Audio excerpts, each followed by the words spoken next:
Cinema வாய்ப்புக்காக உச்சக்கட்ட கவர்ச்சி வீடியோ வெளியிட்டிருக்காங்க நடிகை திவ்ய பாரதி. இவங்க இதுக்கு முன்னாடி பார்த்தீங்கன்னா பேச்சுலர் படத்தில் நடிச்சிருப்பாங்க. அதே மாதிரி மகாராஜா படத்தில் ஒரு சின்ன காட்சியில் வந்து போயிருப்பாங்க. பேச்சுலர் படத்தில் வந்துட்டு பார்த்தீங்கன்னா ரொம்பவே கவர்ச்சியான கதாபாத்திரத்தில் நடிச்சிருப்பாங்க. பார்த்துருந்தீங்கன்னா உங்களுக்கே தெரிஞ்சிருக்கும். அந்த படத்துக்கு அடல்ட் ஒன்லி சர்டிஃபிகேட் கூட கொடுக்கலாம், அந்த அளவுக்கு தான் அந்த படம் இருக்கும். ஸோ இப்போ இவங்களை பார்த்தீங்கன்னா பட வாய்ப்புகள் பெருசாக எதுவுமே கிடையாது.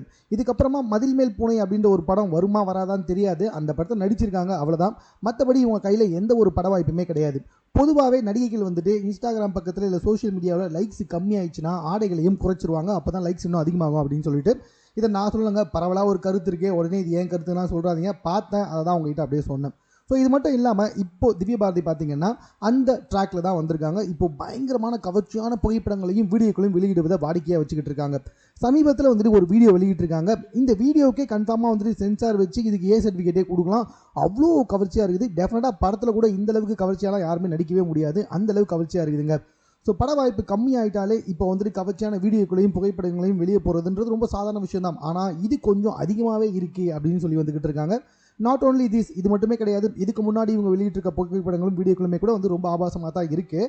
ஸோ ஏன் இப்போ இதை பற்றி பேசிகிட்டு இருக்கோம் அப்படின்னு சொல்லி பார்த்தீங்கன்னா, இந்த வீடியோ வெளியே வந்ததுலேருந்து பார்த்தீங்கன்னா திவ்ய பாரதிக்கு பல பேர் வந்துட்டு சப்போர்ட் பண்ணி வந்திருக்கிறது மட்டும் இல்லாமல் நிறைய பேர் திட்டி வந்துட்டு இருக்காங்க. ஏமா என்னம்மா நீ சினிமா வாய்ப்புக்காக இப்படிலாம் இறங்கிட்டியே, இவ்வளோ கவர்ச்சியாவா இருப்ப அப்படின்ற மாதிரிலாம் வந்துட்டு ஆரம்பிச்சிருக்காங்க.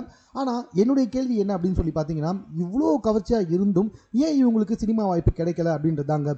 ஏன்னா கிட்டத்தட்ட தெலுங்கு மாதிரி தமிழ்லையுமே வந்துட்டு நெப்படிசம் அதிகமாகிடுச்சோ அப்படின்ற மாதிரி தோணுது.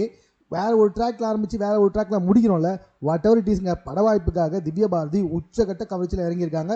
அது மட்டும் இல்லாமல் தன்னை நோக்கி வரும் இயக்குநர்கள் கிட்ட படத்துக்கு தேவைன்னா எவ்வளோ கவர்ச்சியாக நடிக்கிறதுக்கு தயார் அப்படின்ற மாதிரியும் சொல்லி வந்துகிட்டு இருக்காங்களாம். போகிற போக்கு பார்த்தா தமிழ் சினிமா எங்கே தாங்க போகுது அப்படின்னு ஒரு மிகப்பெரிய கொஸ்டினை உங்ககிட்டே விட்டுறேன். மேலும் இது சம்பந்தமான கருத்துக்களை நீங்கள் கமெண்ட்டில் தெரியப்படுத்துங்க. மேலும் இது போன்ற செய்திகளை உடனுக்குடன் தெரிந்து கொள்வதற்கு நம்ம 60 செகண்ட் சேனலை சப்ஸ்கிரைப் பண்ணுங்கள்.